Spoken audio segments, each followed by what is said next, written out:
Здравейте! Днес за 6 годишните деца може да предложа една елха от букви. Рисуваме една елхичка.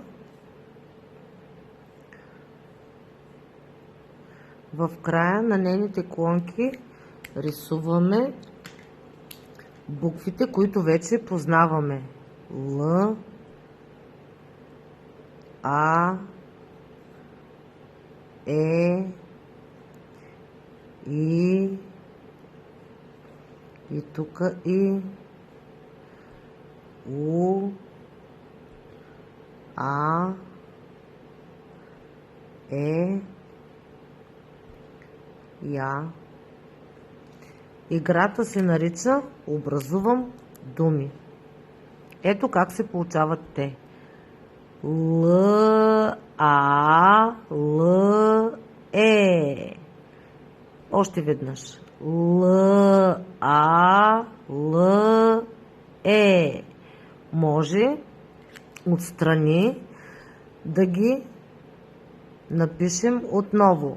Л, А, Л, Е.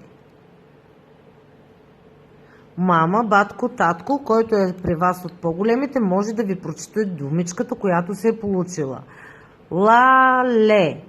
Тук може и да нарисувате едно лале. В момента нямам червено, но това не е проблем. Ето, започваме с другата дума. Л, И, Л, И. Л, И, Л, И. Получава се, да видим коя дума.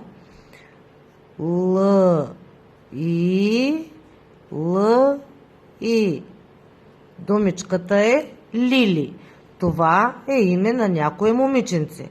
Другата дума, която може да получим, Л, У, Л, А. Л, У, Л, А. Ето, може да припишеме същите буквички тук.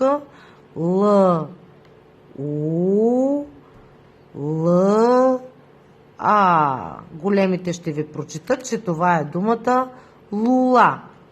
После може да образуваме и другата дума. Л, Е, Л, Я.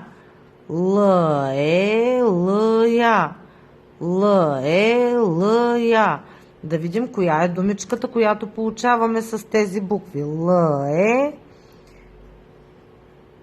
Л, Я. И получаваме думата леля.